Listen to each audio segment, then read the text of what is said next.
So, after spending a couple of weeks with the Honor 600 Pro, I think Honor accidentally created a problem for the entire smartphone industry. Because this phone sits in that upper mid-range category, but behaves like a flagship that snuck into the wrong price bracket. This is probably the closest we've gotten to the future of smartphones, where the gap between mid-range and flagship phones starts getting dangerously small. So in Malaysia, the Honor 600 Pro launched at around 3,099 ringgit onwards, which immediately puts it in that uncomfortable territory where people start asking, should I just save up for an iPhone 17 Pro? And weirdly enough, that's exactly why this phone matters. Because for the first time in a while, a mid-range phone isn't trying to be good for the price. It's trying to directly imitate the flagship experience and in some ways surpass it. So we see the flat sides, camera layout, titanium looking frame, curved corners.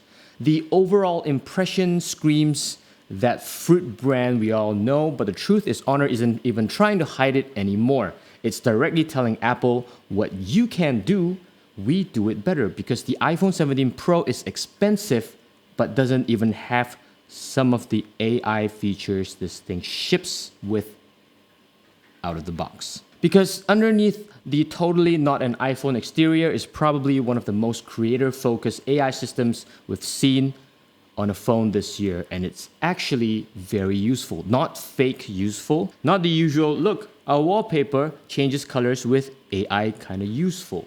I mean, genuinely practical for content creators like you and me. Now, the biggest example here is AI image to video 2.0 version, and this one is very, very different. Now, Honor's AI image to video 2.0 lets you turn still photos into short cinematic clips directly on the phone using just prompts, transitions, multiple reference images, and even start or end frame generation. And after using it for actual content creation, including the ones you're going to be seeing in this review, this is the first time I've seen a smartphone AI feature that feels less like a gimmick and more like a shortcut. For creators specifically, this thing is kind of insane. Now imagine you're editing a short form video and you need B-roll fast, just like what I need now. You take one product photo, the AI can animate it into a moving cinematic shot with depth simulation, camera motion, lighting effects, and transitions. The list goes on. So there's no After Effects, there's no desktop workflow, no stock footage hunting, just the Honor 600 Pro, some prompts, and you're done. You can also feed it multiple photos and tell the AI what kind of scene you want. So theoretically, you could take a photo of your setup, a photo of your keyboard, a photo of your coffee, and then you tell the AI, create a moody cyberpunk desk sequence. That's wild. It almost feels like you have a mini movie production tools inside the Gallery app. Now, is it perfect? Not really. Sometimes the motion looks a little bit too floaty, sometimes face becomes slightly uncanny, sometimes objects move like they're underwater. But the fact that this is happening on a 3,000 plus ringgit phone is kind of absurd. Because 5 years ago, all of these required a spec'd up desktop and probably paid software. But all of these features is inside your Gallery app. That is super scary. And this is where the Honor 600 Pro becomes more important than just another Android phone, because it signals where mid-range phones are going. Historically, mid-rangers used to sacrifice either camera systems, build quality, or battery life. But now, this Honor 600 Pro has a Snapdragon 8 Elite, a 200 megapixel camera system, 7,000 milliamp battery, 80-watt charging, and AI features usually reserved for experimental flagship launches, just to name a few. So at some point, we need to stop calling these mid-range, because the only thing separating this from a flagship now is mostly branding. The compromises are becoming weirdly niche. That's where we are right now. The performance-wise, this phone absolutely flies. Apps open instantly, gaming is super smooth, thermals are surprisingly controlled.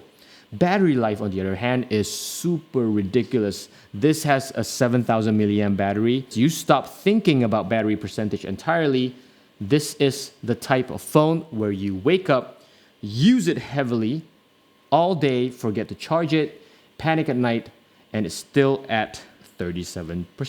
The camera system is also way more flagship adjacent than expected. The main 200 megapixel sensor captures extremely sharp photos with surprisingly good dynamic range, while the telephoto lens is actually usable instead of being one of those technically included for marketing reasons cameras.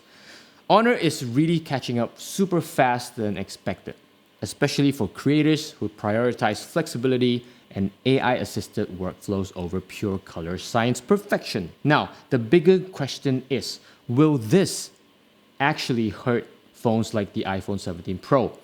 Maybe a little bit, but not directly.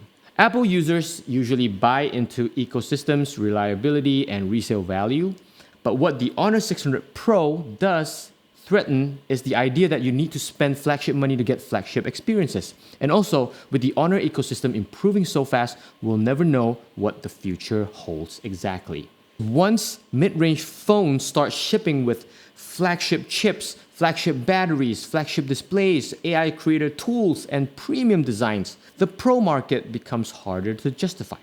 And I think over the next few years, the smartphone industry splits into two groups, either the ultra premium luxury flagships and good enough to make you question everything phones like this. The Honor 600 Pro sits firmly in the second category. And honestly, that might be the more interesting category now because the future of mid-range phones isn't about cutting features anymore. It's about aggressively collapsing the gap between mainstream and premium devices until consumers stops caring. And after using the Honor 600 Pro, I think we're already there.